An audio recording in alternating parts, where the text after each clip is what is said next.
Hello everybody, Chris Samartich, Brotherhood of Light Show current YouTube channel. And we're going to continue with our 60s movie and music soundtrack show. And this week we've got a soundtrack album that is absolutely great. One of the great soundtrack albums from a movie that's not so great. So let's get on with the show here. So here it is, Rainbow Bridge, the film, and Rainbow Bridge, the soundtrack album. So right above me up here is the poster for the film Rainbow Bridge, which ended up being a 70-minute movie. It was released longer, but it didn't.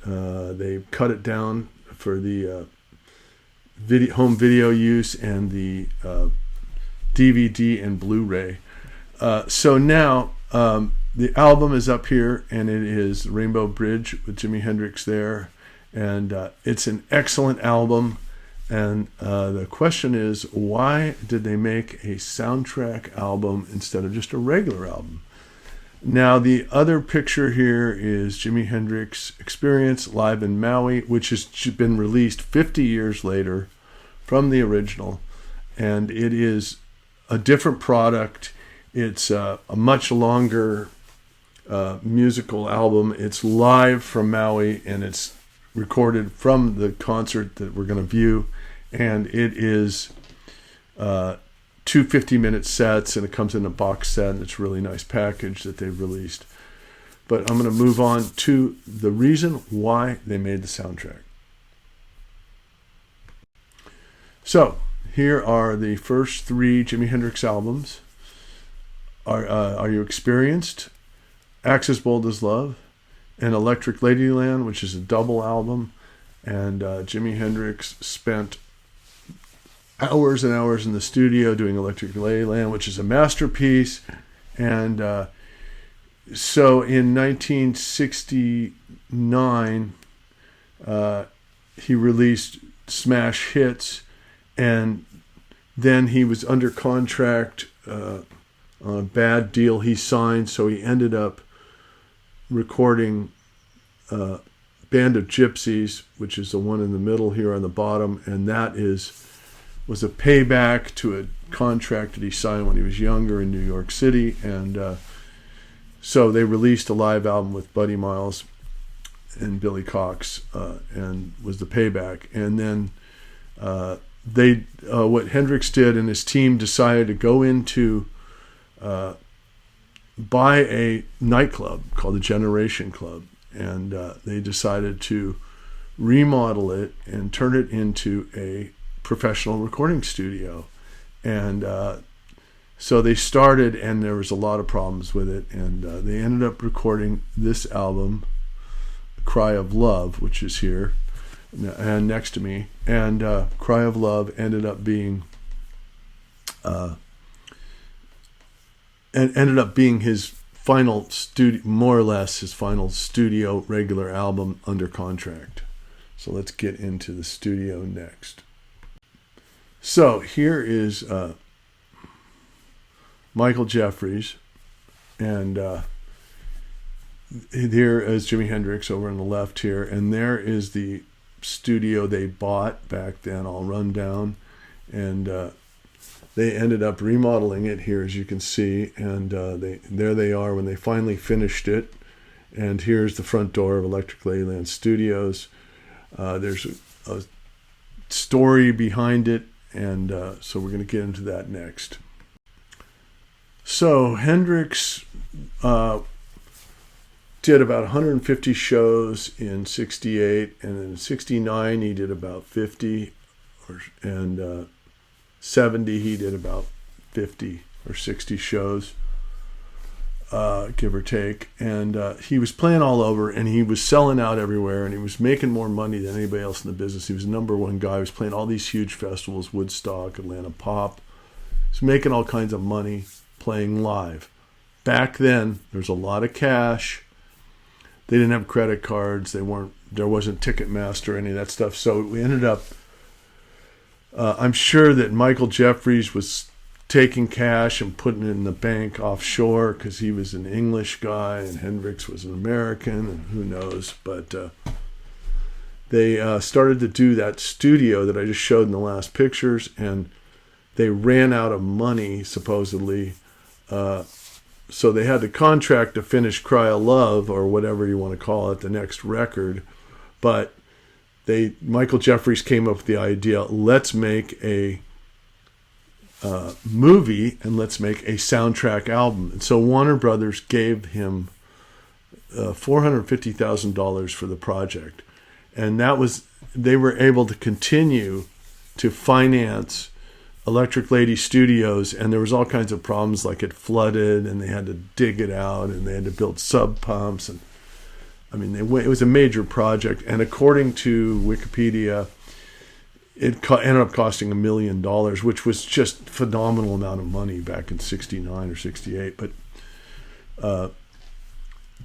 these managers, they end up getting other people's money or record companies' money to finance their projects. And of course, Warner Brothers, Hendrix being one of the number one artists, would want to finance more records or soundtrack albums. So they ended up doing Rainbow Bridge.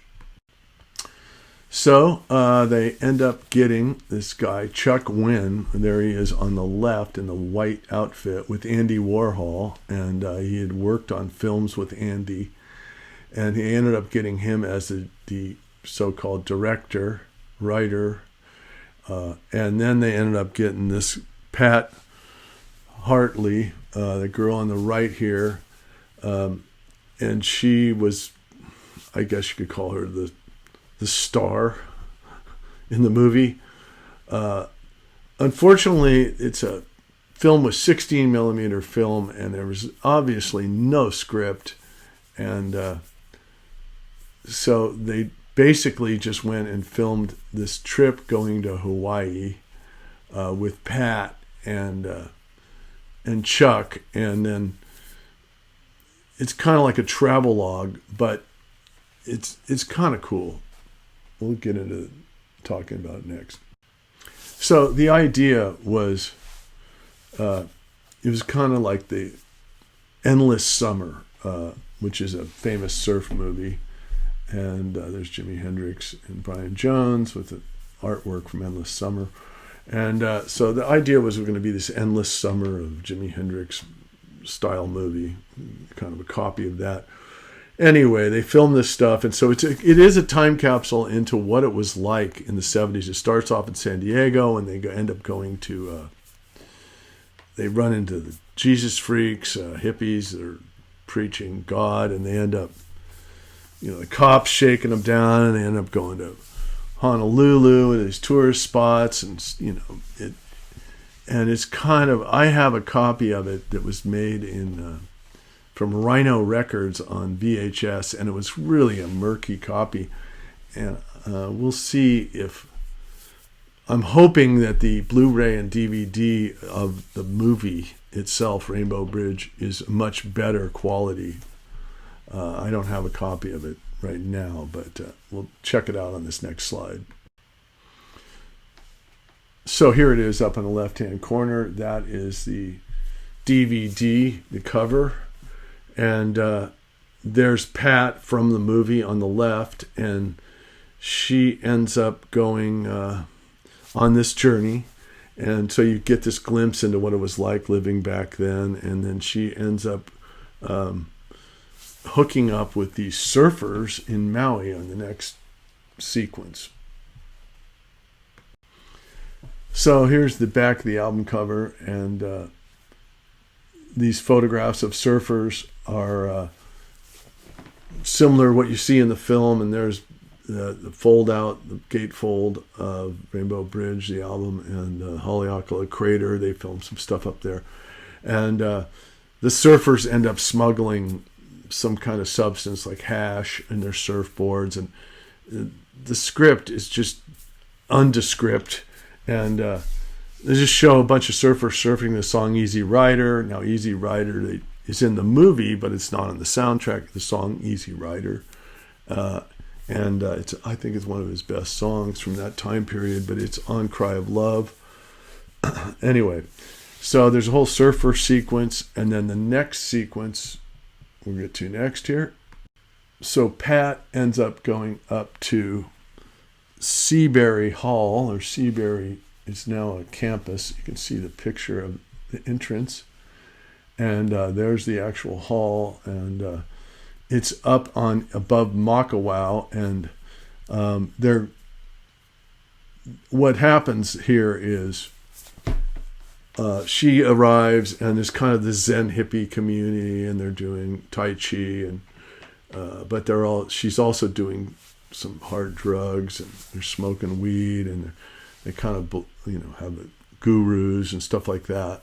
It's kind of the ideal hippie thing going on at this place, but it's nondescript, and all of a sudden, out of nowhere, there's a scene, and Jimi Hendrix shows up, and it's Win and Pat, and they're in this upstairs at Seabury, and Jimmy has been drinking a little bit, and it kind of reveals his personality. I think he was really a shy guy, and so having a couple, beers end up loosening him up, and he's kind of talking some philosophy and trippy stuff. And now you really have to break it down. It's kind of hard to. You'd have to almost study the dialogue to see what he's really talking about. But there's an insight to Jimmy's personality here, and then. So that's basically that scene. And the next scene, now Chuck sets up this concert, which you can see in the middle here. And then this meadow in the back, in the middle of the picture, basically is where they end up playing over on the open area on the left. And it overlooks the Maui mountains. And you can see them playing, and they built a really nice stage. And they film Jimmy playing up there. So here is the setting, and here is them playing with Maui in the background. And there's Jimmy with the black outfit. And the movie ends up with 17 minutes of music. And they concentrated on this particular part of the show with 4 camera shoot. And the quality of the 16 millimeter film is much better than the rest of the movie. The lighting, and they really, I think basically they just went over to shoot this concert, and everything else they shot was more like a travel log, and they just ended up kind of sandwiching that as intro and exit to the movie. But Jimmy has a pretty good performance. You can see the microphones are all wrapped with this foam rubber, and it's really windy in the movie, so anytime you've got an open microphone with wind, you're going to get all kinds of weird sounds and wind noises. And supposedly the drummer went and redid a lot of the drum tracks in the studio after the movie. So anyway, it's a pretty good performance. He's on, he's playing really good, and they do some good montages, and Hey Baby is a great song that he ends up playing, and In From the Storm, and Foxy Lady, and Purple Haze. So it's kind of a montage 17-minute concert. So we end up with these 2 records are made in Electric Ladyland Studios, so Electric Ladyland Studios is on 52nd West 8th Street in Greenwich Village, New York. And there's the inside of the studio up there in the left-hand corner. And Jimmy ended up recording in that studio for 10 weeks, and he got the Cry of Love album and the Rainbow Bridge soundtrack. And so the Rainbow Bridge really is not from the concert, it's from the studio, but a lot of the songs in the movie are live versions, but then he re-recorded them in the studio, so the soundtrack is really good for Rainbow Bridge.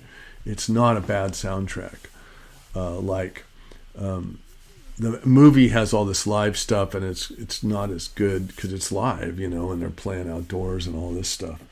And then once again, there is the re-release on DVD, and there's the movie poster on the right, and there's the copy of the Rainbow Bridge soundtrack album there on the movie poster.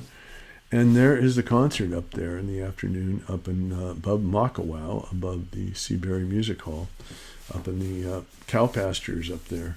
And then here is the Holyoke Crater in the background. They do some footage of that in the movie, but nothing to write home about. So once again, we're going to return to Maui here, and that's the scenery below in the picture is where they were playing down here. And there is the Live on Maui Blu-ray and the Live on Maui record that has just been released 50 years later. Here's the original poster from Rainbow Bridge, and here's the Live in Maui. Now, they re-released some of these records once the Hendrix family took over the catalog. So we're going to talk about that next.